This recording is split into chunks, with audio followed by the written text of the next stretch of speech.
परमात्मा बंदी छोड़ कहते हैं भाई भक्ति करा करो गणी गणी।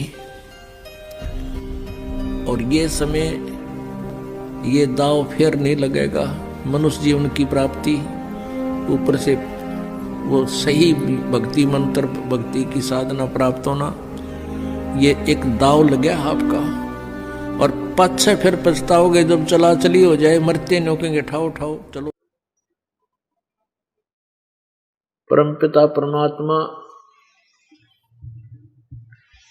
सर्व सृष्टि रचनहार कबीर देव कबीर परमेश्वर, सारी सृष्टि के रचनहार कुल मालिक, इस काल के लोक में प्रवेश करते हैं, अपने सतलोक से चलकर आते हैं। यहाँ के स्वामी, यहाँ के प्रभु ब्रह्म ने, यहाँ के प्रभु काल रूपी ब्रह्म ने पूरे मानव समाज को शास्त्र विरुद्ध साधना पर आरूढ़ किया हुआ होता है। परमात्मा स्वयं आकर के, वो परमेश्वर पूर्ण ब्रह्म परम अक्षर ब्रह्म कबीर देव स्वयं अपने सतलोक से चलकर आकर के इस काल ब्रह्म के द्वारा फैलाए गए आध्यात्मिक ज्ञान अज्ञान को समाप्त करते हैं और अपने तत्व ज्ञान यथार्थ आध्यात्मिक ज्ञान शास्त्र अनुकूल शास्त्रोक्त सदग्रंथों में लिखा हुआ जो यथार्थ ज्ञान है उससे जनता को परिचित कराते हैं। अपना ज्ञान वो स्वयं ही आकर के ठीक ठीक बताते हैं। इसी उद्देश्य से परमात्मा चारों युगों में आते हैं। एक युग में परमेश्वर का एक विशेष नाम विख्यात होता है, सुप्रसिद्ध रहता है। वो प्रत्येक युग में उनके नाम रहते हैं। जैसे सतयुग में सतसुकृत, त्रेता में मुनिंदर ऋषि, द्वापर में करुणामय और कलयुग के अंदर उनका वास्तविक वेदोक्त वेदों में लिखा हुआ वास्तविक जो नाम है उस परमेश्वर का कबीर देव, उसी नाम से वो प्रकट होते हैं। कबीर देव ये परमात्मा का शरीर का नाम है, वास्तविक नाम है।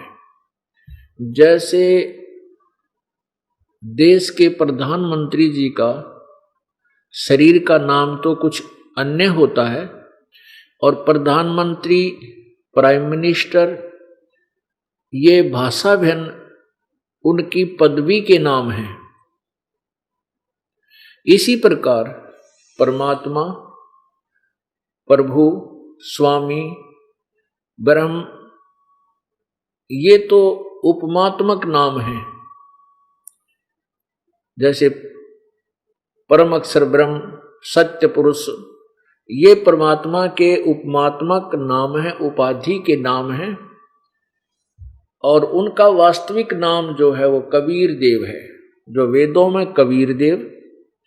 उसको हम अपने लोकल लैंग्वेज में, अपनी स्थानीय भाषा में हम वै को बै बोलते हैं। जैसे वेदों को हम वेद बोलते हैं, शुद्ध हिंदी में वेद होते हैं, हम उनको वेद बोलते हैं।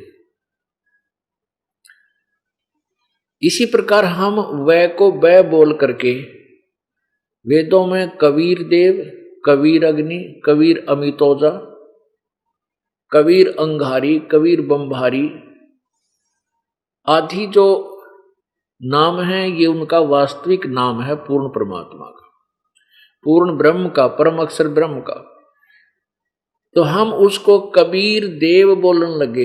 कबीर साहब, देव माने साहब कहो, राम कहो, परमात्मा कहो तो देव, तो कबीर देव, कबीर साहब, कबीर भगवान, देव माने भगवान। तो हम उस परमात्मा, वो परमेश्वर कलयुग में जब प्रकट हुए, शरीर आए, शिशु रूप धारण किया, और जब उनका नामांकन करने लगे, क्योंकि उधर से ब्राह्मण भी पहुंच गए और फिर मुसलमान रीति से करने के लिए काजी और मुल्ला भी पहुंच गए, काजी पहुंच गए, क्योंकि गौरी शंकर उर्फ नीरू और सरस्वती उर्फ नीमा, ये पहले गौरी शंकर और सरस्वती नाम से हिंदू थे, ब्राह्मण थे। इनको बाई फोर्स मुसलमानों ने मुसलमान बना दिया था।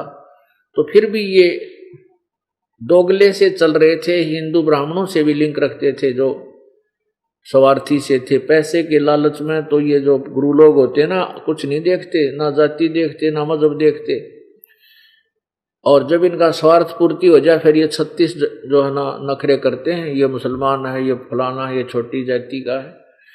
तो ऐसे जब उनके नामांकन का समय आया तो परमात्मा ने स्वयं बोलकर बताया था कि मेरा नाम कबीर रहेगा। तो इसे सिद्ध है कि परमेश्वर अपने चारों युगों में जो नाम लेकर आते हैं उन्हीं को प्रचलित करवाते हैं।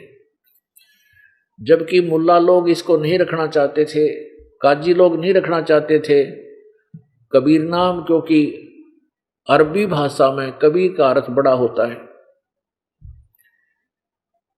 अब देखो, कोई ना कोई जिसका भी कोई नाम है, जैसे कृष्ण चंद्र है, रामचंद्र है, या कोई और भी नाम, जैसे अजीत है, अपराजित है, तो इनका कोई न कोई अर्थ तो बनेगा ही बनेगा।